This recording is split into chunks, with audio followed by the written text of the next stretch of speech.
नमस्कार साथियों, मैं दलित पत्रकार करण रैसवाल आप सभी के साथ एक बार फिर से जुड़ चुका हूँ और आज हम मौजूद है इंडोन विधानसभा क्षेत्र के अंदर। तो यहाँ पर अभी अभी कुछ देर पहले सचिन पायलट जी आकर गए हैं, तो उन्होंने किसानों के लिए क्या क्या बातें बोल कर गए हैं वो यहाँ के स्थानीय लोगों से पूछते हैं और पता करते हैं कि वो किसानों के लिए क्या क्या नई नई सौगातें देकर गए। नमस्कार बाबू जी।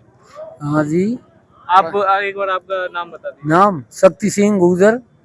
तो आप हमें ये बताएं कि अभी थोड़ी देर पहले यहाँ पे सचिन पायलट जी आकर गए हैं, तो वो क्या क्या बोल कर गए हैं किसानों के लिए? किसान हित में बोल के गए हैं कि जो भी मुद्दे हैं उनको बातचीत के जरिए सुलझाया जाए। इनका यही विकल्प है।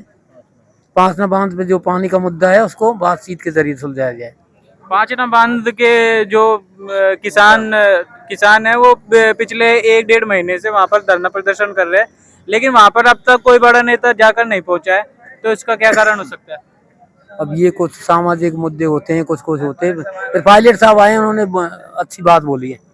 क्या बोल कर गए वो? ये बोल गए हैं किसी समाज को लड़ाना नहीं चाहिए, बातचीत के बैठ के मुद्दा सरकार से बातचीत करो, यही समाधान है। और दूसरी तरफ बात करें कि सचिन पायलट जी 36 कौम के नेता कहे जाने वाले हैं, लेकिन फिर उनको मतलब उन्हीं के पार्टी के नेता हैं अशोक गहलोत जी, वो बताते हैं कि जो मानेसर कांड था जिसमें विधायक 10-10 करोड़ रुपए की घूस लेते हुए पकड़े गए थे, उसका मुख्य आरोपी सचिन पायलट जी को बताते हैं और वो कहते हैं कि अगर वो इस बात को मान लेते हैं तो वो मामला वहीं सुलझ जाएगा। उसके ऊपर आप क्या कहना चाह रहे हो? इसके बारे में हम कुछ नहीं जानते। क्या बिल्कुल झूठ है, हमारी जानकारी नहीं है। पायलट साहब बिल्कुल ऐसा मुद्दा नहीं उठा सकते, ऐसा काम नहीं कर सकते, ये बिल्कुल झूठ है। और अशोक गहलोत जी लगातार मतलब अभी बयान दिया है उन्होंने, तो बोला है हमारे 100 विधायकों में से हम किसी को भी मुख्यमंत्री बना देंगे लेकिन सचिन पायलट को नहीं बनाएंगे। तो इसका क्या कारण हो सकता है कि वो सचिन पायलट को मुख्यमंत्री नहीं बनना देखना? ये आला कमान की देबू है, मेहरबानी व्यवस्था है। गहलोत की और न किसी और नेता की नहीं है। आला कमान के और गहलोत की पट्टी बैठी हुई है दिल्ली से, और ये मारियो है नहीं ले जाओ ढांकरे में साड़ो। हाँ, और क्या है या कि स्थिति।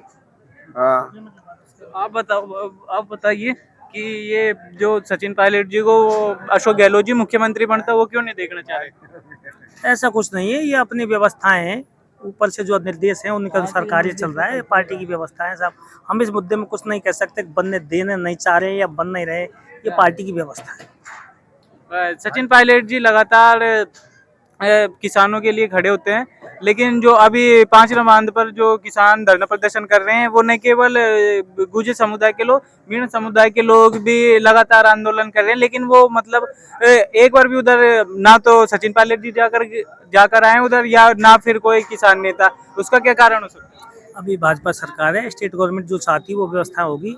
विपक्ष इसमें ऐसा कुछ मुद्दा नहीं उठा सकता है। चाहे तो वो व्यवस्था कर सकता है, पानी जो क्षेत्र में है पहले उस क्षेत्र को पानी मिलना चाहिए। सरकार चाहती तो अब तक पानी ऊपर चढ़ा सकती थी लिफ्ट योजना को चालू करके, और ये मुद्दा हल हो जाता, लेकिन नहीं चाहती। सामाजिक सौहार्दपूर्ण वातावरण बन जाए तो पार्टी में विविधता हो जाएगी लोग, इसलिए ऐसा मुद्दा है। वो ऐसा बड़ा कोई इशू नहीं है कि पानी नहीं पहुंचे, पानी नहीं बटे। पानी बट सकता है, सरकार चाहे तो 5 दिन का काम है। पंजाब से पानी जब राजस्थान के उच्च सिरे पे पहुंचा दिया तो क्या लिफ्ट से ऊपरी क्षेत्र को पानी नहीं पहुंचा सकते? ये सारी व्यवस्थाएं इस तरह की है, पॉलिसी गलत है, ये ठीक नहीं है। सरकार चाहे तो पिछले 10 साल का मुद्दा है जिसको हल कर सकती है। अशोक गहलोत जी 2022 के गड़े मुर्दे उखाड़ कर क्या सचिन पायलट जी का जो राजनीतिक करियर है उसको खराब करने का प्रयास कर रहे हैं, कि इसका क्या कारण हो सकता है? वो मतलब 2022 के जो बातें हो चुकी थी उनको वापस दोहराए हैं, उनको वापस बयान। ये उनकी मानसिकता है, ऐसा कुछ नहीं होगा। वो सब लोग जान रहे हैं गहलोत साहब का कार्यकाल पूरा हो गया है, उनकी उम्र हो गई है, अंतिम पड़ाव पर है। सारी जनता जानती है, सब लोग जानते हैं, सब समाज उनके प्रेमी है पायलट साहब के। ऐसा कुछ नहीं होगा। गहलोत साहब कुछ भी कह सकते हैं, जो युवा नेता हैं, जनप्रिय हैं। दूसरी पार्टियां भी चाहती हैं इनको, भाजपा भी चाहती है। मोदी जी किसी दिन उन्होंने इसकी एक भी बुराई नहीं की, नहीं कभी पायलट साहब ने ऐसी बुराई करी किसी पार्टी की, ने किसी का नाम लिया। ये तो छोटे लोग हैं जो ऐसा करते हैं, ऐसी कोई मानसिकता नहीं। तो हमारा आपसे आखिरी प्रश्न ये रहेगा कि अगर 2028 में राजस्थान के अंदर कांग्रेस सरकार आती है तो आप किसको मुख्यमंत्री के तौर में देखना चाहोगे, कि सचिन पायलट जी को या फिर अशोक गहलोत जी को, या फिर कोई नया चेहरा ही देखना चाहते हैं? देखो साहब, इसको तो हम क्लियर कह ही नहीं सकते कि सरकार आएगी। गठबंधन सरकार अगर बन जाती है तो नहीं कह सकते सचिन जी बने या कौन बने, इसके फाइनल डिसीजन नहीं हो सकता। अंत सरकार गठबंधित बनेगी, सरकार स्पष्ट नहीं बना सकती कांग्रेस सरकार। तो आपके अनुसार बता दीजिए कि अगर अशोक गहलोत जी और या फिर सचिन पायलट जी, इनमें से कौन आपके लिए ठीक है कि मुख्यमंत्री इनको चुना जाए अगली बार 28 नहीं साहब, ऐसा नहीं कह सकते क्योंकि मैं गुजर हूँ। मैं सचिन जी का नाम लूँ, दूसरा कहे साहब गहलोत जी का, ये तो जैसे भी है पार्टी की व्यवस्थाओं के अनुसार जो भी है वो उन्हीं के ऊपर निर्भर है। तो देखिए साथियों, आज हम मौजूद थे हिंडौन विधानसभा के अंदर। तो यहाँ के स्थानीय लोगों ने बताया कि हमें जो 5 बांध पर लगातार किसान आंदोलन कर रहे हैं, तो उसमें दोनों पक्षों को, अभी सचिन पायलट जी भी ये बात कह कर गए हैं कि सरकार दोनों पक्षों को एक साथ बैठाए और दोनों को समझाए और उसका निवारण करें। तो ऐसी वीडियो देखने के लिए बने रहे हमारे चैनल पर। जब तक के लिए धन्यवाद।